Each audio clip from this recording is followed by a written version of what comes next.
What's up, y'all? This is your man E-Money with the Richmond Seen, and today I'm sitting down with an artist whose music does more than tell stories. His music carries weight. Fresh off of opening at the Richmond Brave 2 with Noah O at the Ember Music Hall in Big No, um, and an upcoming, probably one of the most personal albums that he's putting out, uh, Heavy as a Head. So today we're sitting down with my man Rixh. Yes, sir. Pay2Play Rixh. Yes, sir. How you doing? I'm good, bro. I can't complain, man. I mean, well, I could, but it wouldn't do us too much. It wouldn't do us any good at all. Complain, but other than that, brother, I'm pretty situated. Yeah, good. For sure. Super happy to finally be able to do this interview. I've been sitting with the record now for what, 2 weeks maybe? Yeah, that sounds about right. And I love it. I do. It's got some phenomenal records on there that I feel like tap into like a piece of you that you have shown before. Yeah. Right. But there's things that has transpired in your life. Yeah. Since I think your last solo album, which was like 2 years ago, two maybe 3 years ago. And now we're here with Heavy as a Head. So kind of walk me through from that last solo album, and we'll get to some of the things that you've done in between there. But kind of walk me through your last solo album. Where were you there mentally, right? And how? I guess what has transpired to bring you to this place to talk about Heavy as a Head and the responsibilities that come with wearing the crown? I think a lot changed since, and I'm gonna talk to you as if me and you just talking. 100%. I think a lot changed since that time, man. When I dropped Rhythm and Blue Faces, I was still at a point where I was trying to prove, like, you know what I'm saying, like, oh, I can rap, like, you know what I'm saying. I don't think I was having as much fun with it then. It was more serious, like business, you know what I'm saying? Of course, I still was dealing with like everyday life, but I didn't have a kid. You know what I'm saying? I didn't have, the responsibilities that I have now. Right. And part of that was, was chosen responsibilities, and some of it was responsibilities that I just had to take on. And I think, as my journey continued and I started to level up more and I started to do more things and put more things on my plate, I think that's where the transition happened, right? I got to a point with music where the name started to become notable. You know what I'm saying? People started to, oh, that's Rixh. You know what I'm saying? In the music scene, I was starting to make some noise. You know what I'm saying? So like it was different then compared to now. So when I say Heavy is the head that wears the crown, right? It's like I feel like I'm wearing a crown for my section right now.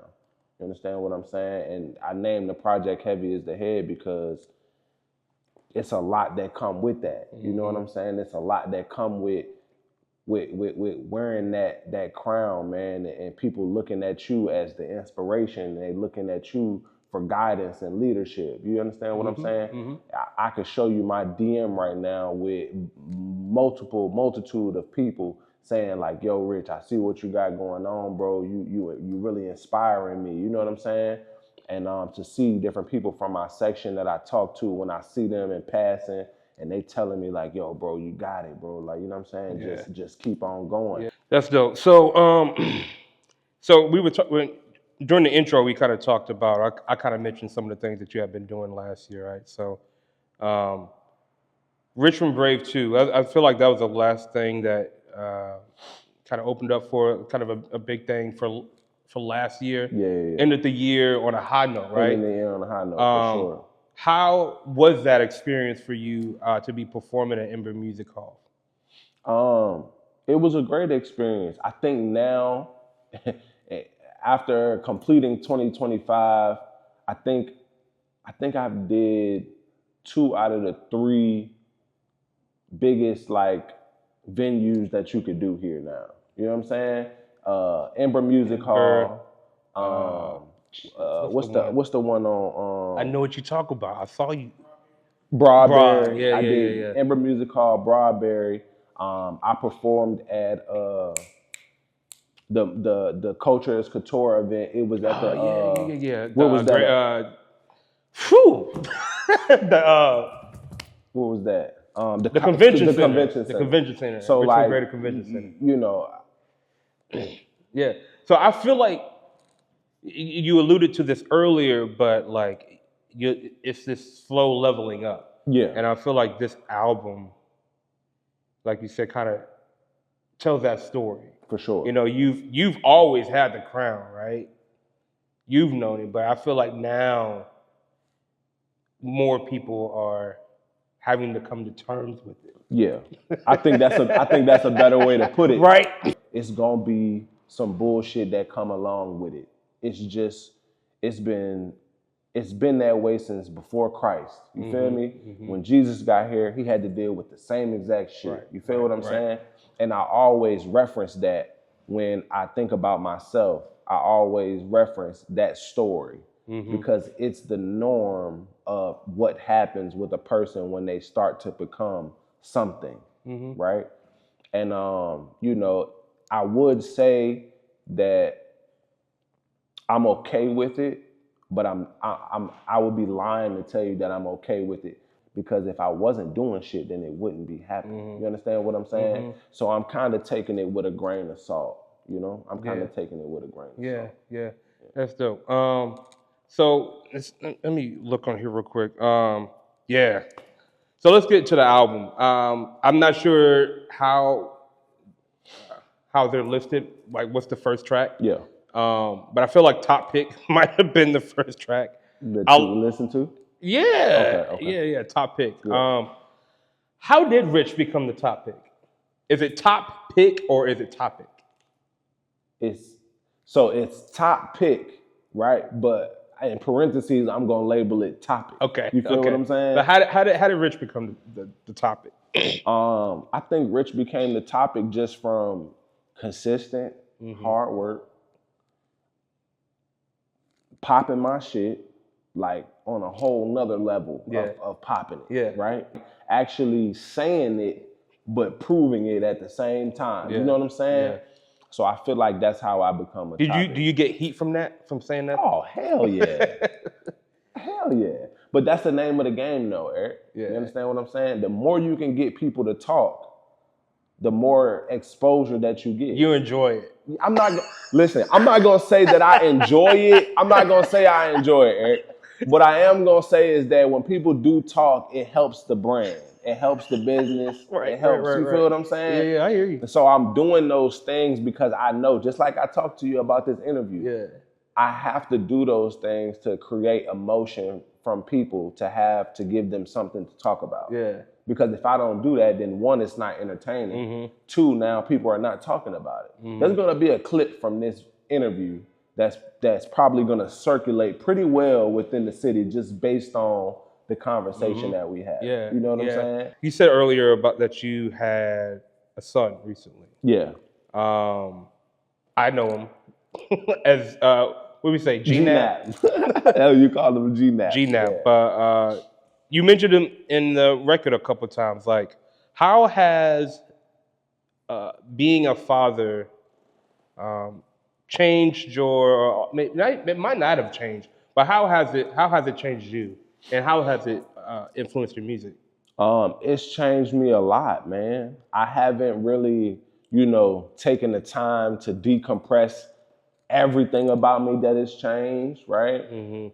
But it's changed me to the point where I'm noticing that certain things are not as triggering to me, or if they were, I'm having the discipline to not be able to react how I would normally react, right? I had a fallout with one of my best friends. That conversation did not go well at all. How I normally would have reacted to that compared to how I reacted to it in that moment was completely different. Not only was I thinking about my son, but I also was thinking about the position that I'm in, right? Like, I can't do anything to jeopardize where I'm going because where I'm going affects my son. You see what I'm saying? You see that correlation? So having my son has put a whole different perspective on just how I do things. It changes my grind. I go in the studio, we not fucking playing around in here. I don't care how many hours we got. We could only have 2 hours in here. We gonna record something. You understand what I'm saying? Like, because I don't have time to waste. I don't have money to waste. You feel what I'm saying? I got grinds, I got hustles, I got, as you can see, I have these other things going on in my life. I gotta get these things going. Yeah. Sooner or later, my son gonna go to prom and he gonna want the Balenciagas. Because you're raising him, and he is gonna want all the high fashion. He gonna want the Balenciagas. He gonna want to pull up in a Rolls Royce truck, right? Like, I have to do these things now, so when that time come, I'm prepared. And I feel like I can do that through music. Yeah. But listening to the music, you actually got to see, like, oh, okay. And you feel the weight of that crown that you wear. You know what I mean? Like that weight of that responsibility. One of the things that I picked up on, it was programmed for players with you and MG. Y'all had put out that record. And I don't think I realized, this traumatic thing that happened with you and the loss of your father, right? Yeah. You talked about it on Smile. Yeah. How do you call that track? Smile emoji? So I thought it was cool. I thought it was cool to put the smile emoji instead of actually writing out smile. I love it. Yeah. But yeah, I touched on that a little bit. And that goes back to what I was saying, and like certain records call for me to touch on certain subjects and topics. But it wasn't until I wrote Heavy as the Head that I was able to touch on all of it, because that was what this was about. Like, how was Rich feeling? What's going on in Rich's life? And, you know what I'm saying? So my heart don't feel as big anymore. It don't feel as, you know what I'm saying? It's just different. So the way I approach things and the way I deal with people and all of that has changed, right? Like, I was right beside my dad when I saw him close his eyes. You mentioned that. You mentioned that, yeah. You seeing that from a loved one will change your life. I don't give a fuck who you are. You could be the most gangster nigga in the world. If this is somebody who you dearly love and care for, to watch them close their eyes for the last time, that shit it's gonna do something to you. And it did something to me. So I noticed that it's a couple things that I'm gonna touch on, but it's more, right? One thing that I noticed about myself is I don't have no time for bullshit. Don't care for it. I don't have the capacity to deal with it. Yeah. Friendships and relationships, the minute that you think you're bigger than the program, I'm gonna get you out of here. Right? The minute that I'm talking about, it could be 59 seconds right before 60. The minute that you feel like you bigger than the program, I'll never talk to you again. You understand what I'm saying? Like, we could be best of friends today, and tomorrow I'll never talk to you again. I'll block your phone number, block your Instagram, block everything, and act like you don't exist. And I think I'm able. I've always been able to do that, but I think now I can implement that because I'm understanding how short life is. I'm understanding the importance of love and what that relationship is like when you have it with a person, right? Whether that's a friend, a family member, a girlfriend, right? Like, I'm starting to understand the depth of that. And it's something that I don't take lightly. So when people get in the way or they start to flutter with that, or they on the tight line, the tight rope, that's when I gotta cut it, because I'm just like, if they on that tight rope, you taking them scissors out. Yeah. Then you have Pay2Play. Yeah. Tell me about each of those. Okay. And how they represent who you are, right? Fair Play and Pay2Play. We can start with Pay2Play. Think that, you paying for some pussy, or you paying no, that's not what this is about. I heard the slogan and I used that because I knew that when I heard it, what I thought, and I was like, I'm gonna turn this into something positive. And that's what I did. I took that and I created a whole brand around it. Right now I have a creative, a independent creator program / label that I'm running. I got an artist, engineer, some photographers, and we're building. We're building. I don't look at Pay2Play as just one thing. It's an umbrella. There's multiple different entities underneath the Pay2Play Association. Mm-hmm. So when you see Fair Play is another entity that's under the Pay2Play Association. Pay2Play Music Group is another entity. You understand what you see where I'm going? So that's kind of how I built it with Pay2Play Association being the holding company. Yeah. Now Fair Play is the merch brand. That's the clothes, right? When we talk about an independent artist and we talk about how they come up and how they are able to sustain themselves, clothing and merch is one of those bigger revenues, right? Because we all know streaming don't pay shit.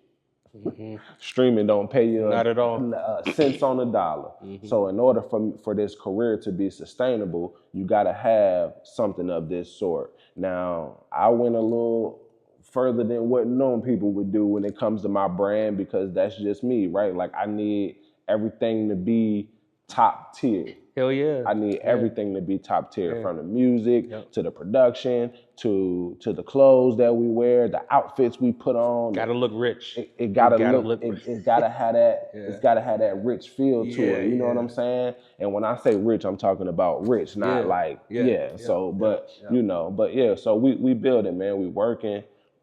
Every day I'm doing research and talking with ChatGPT and just trying to figure out better ways and infrastructure to continue to keep building this thing and turn it into, a household name. A lot of people look at my last year in 2025 and say, damn, bro, you did a lot. You understand? I did do a lot, but I spent a lot. I spent a whole hell of a lot. Mm-hmm. I know for a fact, I said that because I know for a fact I spent 30K. You know what I'm saying? Yeah, these niggas that go on tours, they're spending money to first. They're gonna get it back, but but you got to put the money out first, right? I know for a fact I spent 30K, and when I say that, I just want you to take into consideration this is over the span of the whole year, 2025. Mm-hmm. This is going back and forth from city to city. This is staying in the cities, eating, travel, lodging. This is buying clothing, buying things for shoots and content. This is paying for the content, right? This is putting the content out, and now I'm paying and running ads on the content. This is getting on platforms and jumping on opportunities when they come, right? Mm-hmm. So the On the Radar situation came. We had to jump on that. That wasn't something that you can fuck around with. You can't play around with an opportunity like that. When that shit come knocking, you got to figure it out. Yeah, you better be ready. You better be ready to, you know what I'm saying? That ain't something you play with. Yeah. So, it's just things like that, man. And it's just a Pay2Play business, bro. And I'm realizing that. Yeah. Shout out to MG.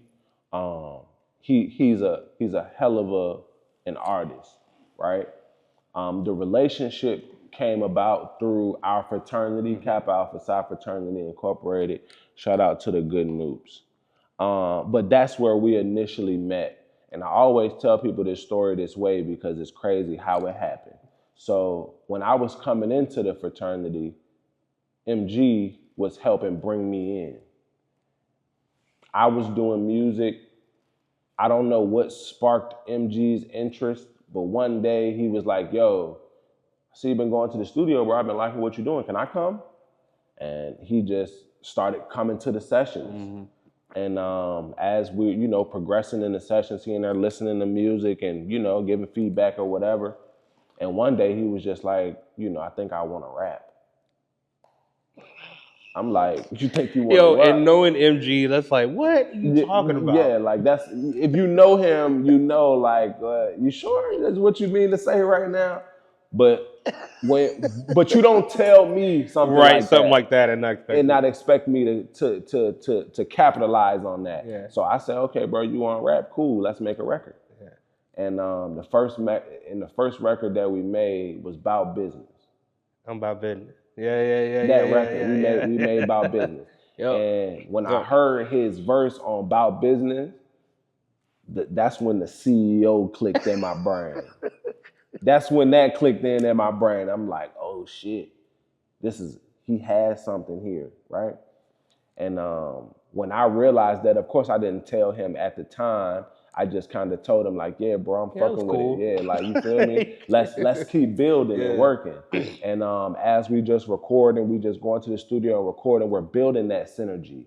We're building that chemistry that you see now that everybody's starting to pick up on. We was building that 2 years prior, just working together in the studio.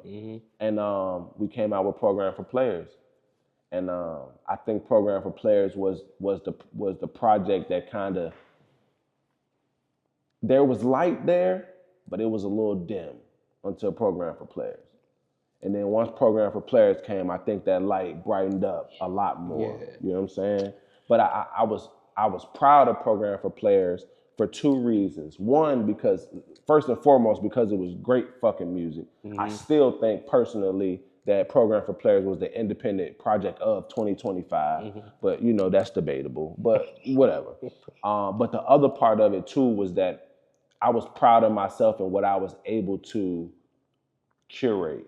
You got to think, I took an artist who wasn't an artist prior to this project. He wasn't fully in music prior to this project.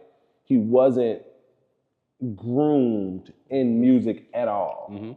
And for me to see potential in somebody, take that potential and turn it into something great and produce a product like Program for Players, I don't know, man. You could say what you want to say, but I think that just says a lot about me, right? And I think that was another thing that made me proud about that project was like, damn, bro. Like, we really took this from nothing and turned this into something. And, yeah. That's dope. Yeah. If you could go back and tell Rixh in 2024, maybe last year, before the Rixh now knew about everything that's happening, you know, Program for Players, things that happen, you know, you talk about on the album, your son, father, like, would there be something that your younger self then would want? Well, I guess I would say yourself now would want your younger self to know then. Yeah. Right? Like, what would you tell, like, what have you learned in this experience that you feel like could have benefited you just even 2 years ago, or maybe even 3 years ago? Don't give up and trust the Most High.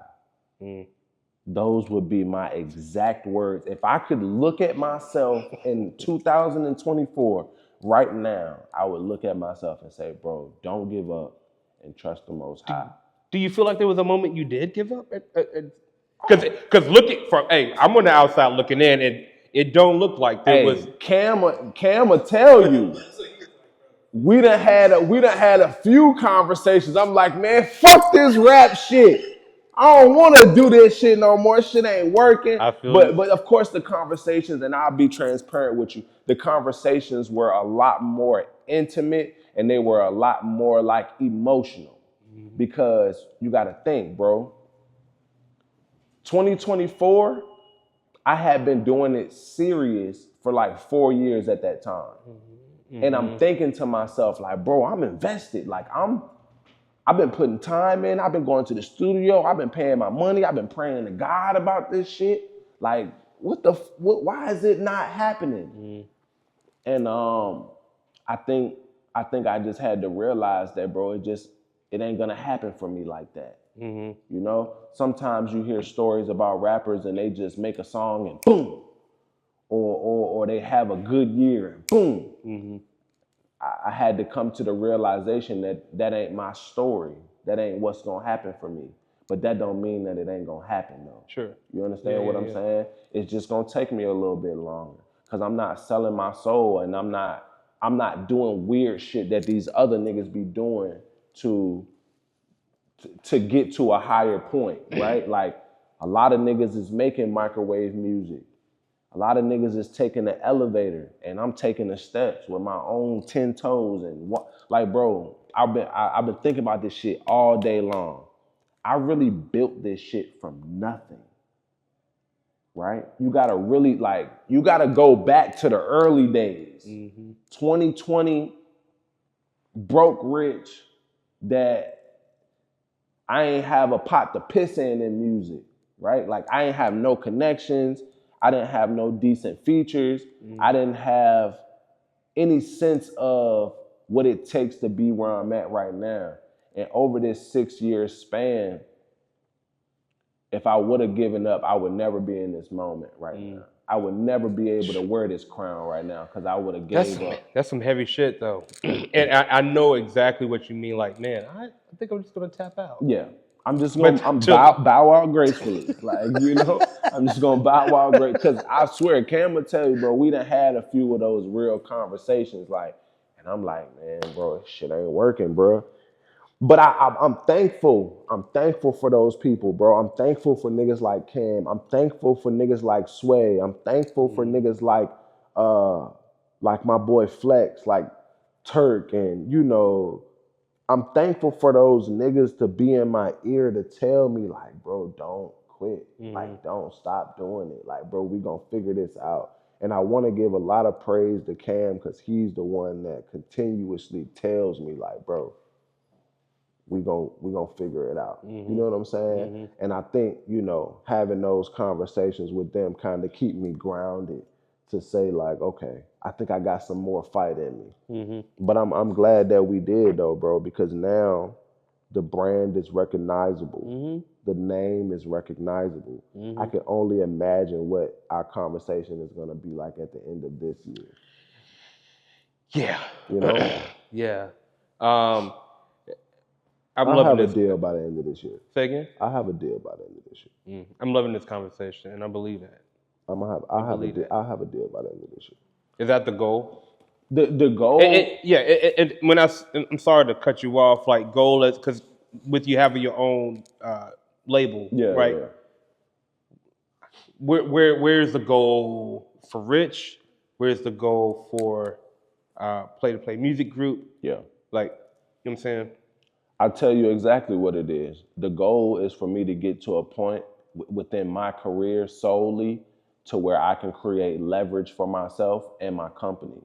So I can go to a bigger company and partner with them and say, hey, I've done X, Y, and Z, and these are my numbers and analytics for me to show for that.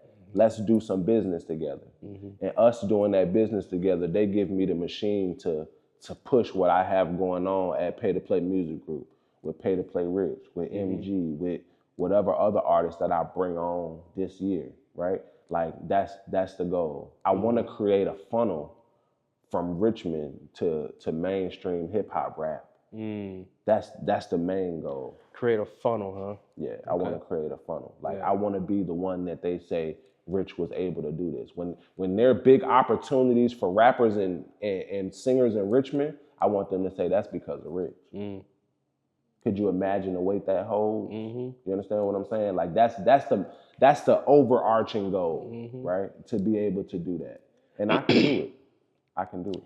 Yo, I said this just a while ago. I'm loving the conversation because hearing your heart about like the things you've gone through, what you've experienced, the pitfall that you've had, the losses and grieving that you've had to experience, like it makes more sense, even more sense of the title of this record. And I think it makes it really special, like to hear, you know, those conversations and to think back to really like understand. To understand like what you mean. Yeah. And the other thing is you talk about all of this on the record. Like I put It's it all all out there. there. I put it all It's there. all there, man. Every little crevice, I put it there. Was there any moment in the album that you felt like was hard to record or even hard to write? Venting. I enjoyed that record. Venting was hard to write. I don't know if I shed a tear writing Venting, but I was damn near close. I don't know if it dropped. I don't know. Yeah. If it did, I wouldn't be too manly to, I don't know. But it was hard for me to write Venting. And I just want to say this too, right? Like, just speaking on my life and the stuff that I go through, I'm going to just put something into perspective for you. When my dad passed, I think 4 months after that, I had my son. I think it's chilling, bro. I think 2 or 3 months after that, I lost the mother of my son in our relationship. Right? So like, I'm having all of these things happen back to back. And I think to overcome that just says a lot about who I am as a person. You know what I'm saying? To overcome that and still say, you know what? I got to keep my eye on the prize, and I want to continue to keep on what I started doing, and I'm going to stick with it. And, to be able to do that, it's not an easy task to do, Eric. That shit is hard, bro. It's hard. I wouldn't wish that shit on my worst enemy. You know what I'm saying? Well, actually, I would. There's a lot of you. Yeah. I don't know why, but I felt that coming. Actually, I would. Actually, I would. But yeah. Oh man.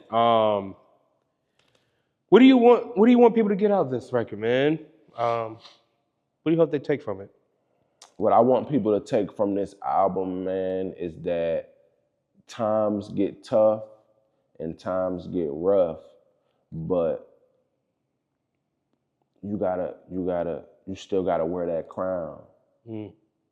Even when you feel like it's about to fall off, you gotta pick that motherfucker back up, straighten it up, and put it back on your head, and you gotta wear it with pride. You understand what I'm saying? Because that's what I feel like I've been doing. I think through all the turmoil, the name, people having with their opinions and stuff like that, like, you don't see that from me when you see me. When I'm around you, or when I'm around Cam, or when I'm around anybody, you don't see me down and pouting about that shit. Like, nah. I got a crown on my head, and I know I got a crown on my head, and I'm gonna carry myself as such. You understand what I'm saying? So what I want people that's listening to it to understand is that it's okay for your crown to fall, and it's okay for your crown to not be like, as tight on your head as you want it to. But at the end of that motherfucking day, nigga, you need to put that bitch back on right. Pick that shit up off the floor, and you know what I'm saying? Yeah. And whatever it is that you're going through, bro, you'll get through it. Yeah. You know what I'm saying? That's dope. And it's okay to talk about it too. I think early on, I was told that I was emotional a lot in my earlier years. Like as a kid, or just like as an early adult, right? As an early adult, because when you're a kid, being emotional is regular. But as an early adult, being emotional was a negative thing from a woman's standpoint, from a man's standpoint. You know what I'm saying?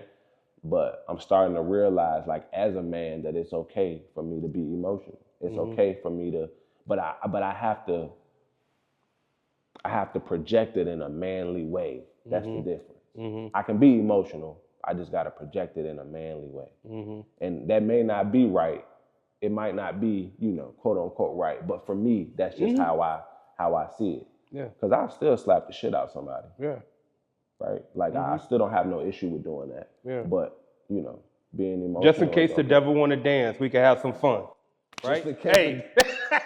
You caught that. You caught that. I told you I'd be on it. Yeah. Just in case the devil want to dance, we can have some fun, man. Like I'm ready, but you know. But that ain't what we looking for. That ain't 100%. That ain't what we want. 100%. But what I'm saying is that, you know, it's okay to have emotions. It's okay to be a man and still stand on business. You know, that's it.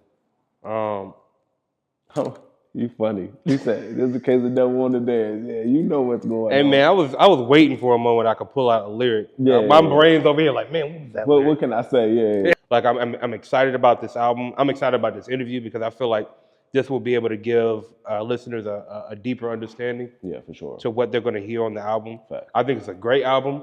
Thank you, bro. I can't wait to hear the finished version. Yeah. I think.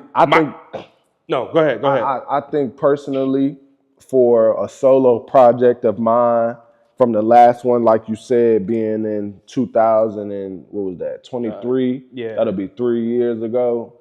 I think it's going to be a lot of growth that people are going to be able to see. I think people are actually, now that I've built my foundation, I think people are actually going to start to see the other side of me now. And I think that's good for the viewers, the fans, the listeners, to be able to say, okay, he's a hustler and he's a player, but he got feelings and, you know, he deals with day-to-day life as well. 100%. You know what I'm saying? Yeah. So I'm excited too, bro. I'm excited to get the feedback. I'm excited to hear what people saying, what they're talking about. I think it's gonna be a great project. Yeah. I really enjoyed this album, bro. I know I don't know if I've said it enough, but it's a really great album. Just for me personally, I think it's a lot of similarities and just. Is it relatable? It's relatable. That's what it is. Okay. Like that was the factor that I was going for, the relatability. Yeah, right? yeah. I feel like a lot of times when I get to popping it and I get to talking about certain things, people can't really relate to it. Right. So I felt like this was kind of like, okay, I need that relatable factor now. Now I have an album for that. Like, you know what I'm saying? Very, very relatable. Okay. Good. I mean, I don't have bling like you, so when you talk about the bling, I'm like, man, I don't fucking talk. Don't worry, Eric, stick around. Hey, but I'm not gonna quit though. I'm gonna keep going. Stick around. It's gonna come. Yeah. Man, yeah, relatable is definitely the word for the album. Relatability. Definitely related. Okay. Great. I want to say that there's not one specific person that I'm speaking about. There's not one specific scenario that I'm speaking about. Mm-hmm. There's not anything specific that this album relates to. It's just what I've been going through as a whole and my sentiment about it. Mm-hmm. But I would like to say though, if the shoe fits, wear it. If the shoe fits, then wear it. Yeah. That's it. Yeah. That's it. Bro, I appreciate you. I appreciate you, This man. has been really good. Hey, look, Eric, I want to let you know how dope you are, man. We sat here and talked about me, but you got to take into account, man, like you doing your damn thing, bro. And I want to give you your flowers. Every chance I get on the internet, anytime they talk about Richmond Seen, I'm on it. Go show them some love, man. They preserving the culture out here. We out here. So yeah, bro, I definitely want to thank you too, man. And just embracing me, bro. You know what I'm saying? Like, you embraced me on a different level, inviting me to your house.